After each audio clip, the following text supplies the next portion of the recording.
If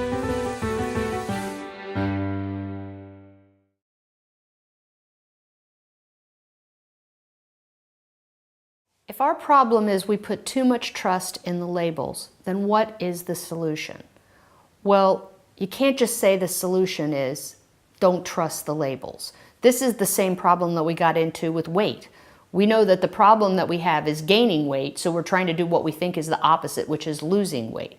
So the solution isn't to less trust the labels. It's to understand that labels can only give us a limited amount of information, and they're directed towards a highly specific problem that might not really be a priority to your own wellness.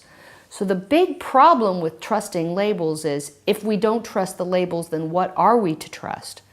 And if the answer is that we need to trust ourselves, then it is very bad strategy for human beings who are particularly social. We look to see what other people are doing for our safety and welfare. We have to exert a lot of energy towards not doing that, which is highly stressful.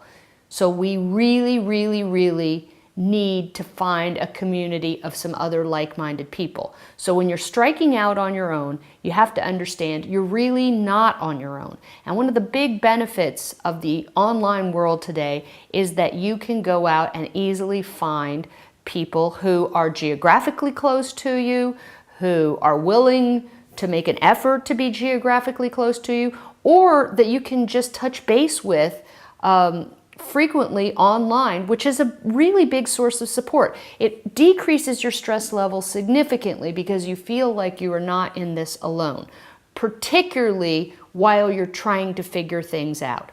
So when we look at labels, we are beginning to see, oh, I'm trying to do the best. Everyone's working really hard. They say, I shop and I try and pick these healthy foods. And it's just not enough. We're putting all our trust into something that we don't really understand. We need to get some of the other benefits of meals that we once had, and to understand that there are many financial interests and economic interests at work here that don't really care that you're getting fat. They really still need to sell the food. And no one wants to sell you poison, but we're possibly being slowly poisoned. And even if the label says that it's okay, it might not be okay for us individually in the long run. So human beings are always going to look to their community. And when you look and say, how am I supposed to afford this? How am I supposed to cook this? How am I supposed to find time in my day? You're going to be overwhelmed with stress, and that's not going to help at all. So how do we address those stressful situations of that this real food, organics, unprepared food, they cost more in time and money, and plus you're out on your own and you don't know how to cook, and your kids don't want to eat any of this food. They want to be like everyone else. They think that you're weird. How are you supposed to survive under these circumstances? Maybe you don't even like the taste, because the processed food, it tastes delicious. And so you might be feeling like, I'm spending a lot of money on something that doesn't even taste very good, because you get used to that highly stimulating food. And then real food, it does taste better, but it might take a while before your tastes adjust to it and you start to taste the chemically taste in your food. So it is really important for you to understand that there are people out there who think like you and support what you do. There is slow food movements, heritage food movements. There are people who are interested in food. And they don't all have to be living on a commune, digging in the dirt. There's a lot of different people interested in doing this. And it's really right at your fingertips, so you can start to search around on the net.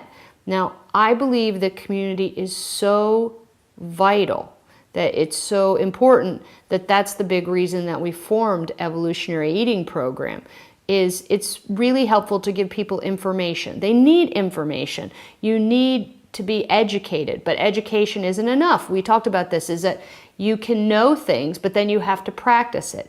But knowing it and practicing it also isn't enough, because you have to be persistent in your practice, and that means that you have to feel supported. And if you don't feel supported in your immediate environment, like when you go home, where you go to work, where you go home, when you talk to people, they're not supportive of these decisions you made, they're not helping you out, then you're going to feel unsupported. That's a stressful feeling. So the biggest reason to make an evolutionary eating program is to have a community of people that can support each other, that can help give you advice and suggestions on how to be able to afford this, how to hook up and connect with other people, how to deal with people in your family when they're not liking the decisions you made, how to manage your time a little more effectively, how to learn some basic cooking skills. You don't need a whole lot of them, and replace the worst of your behaviors with the most high payoff best behaviors.